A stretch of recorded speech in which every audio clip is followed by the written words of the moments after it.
Palaki ng palaki ang populasyon ng cosplayer sa Baguio. Ngayong taon, mas masisilayan natin ang ganda ng kanilang malikhaing costumes.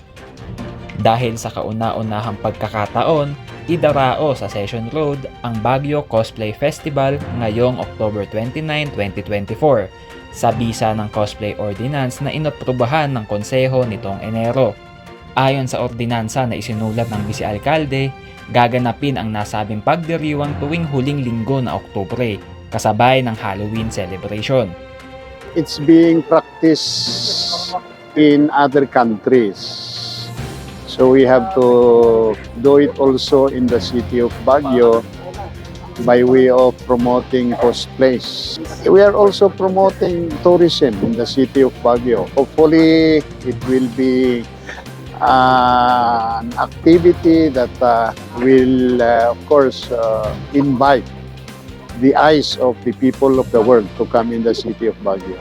Ayon pa sa Vice-Alcalde, makatutulong ang ordinansang ito upang mas pausbongin ang komunidad ng cosplayers at bilang hakbang na rin sa mas pinaigting na youth empowerment. Binibigyan din ang cosplay community ng kalayaan sa kung papaano idaraos ang nasabing festival batay sa regulasyon ng steering committee.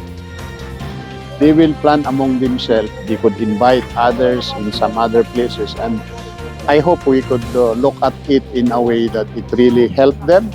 It will also help the people of Baguio. Then it would be a festival. Ang Baguio Cosplay Festival ay pangungunahan ng City Mayor's Office, City Administrator's Office, at representative mula sa community ng mga cosplayers sa lungsod. Conan Gulapa para sa PIO Baguio Balita.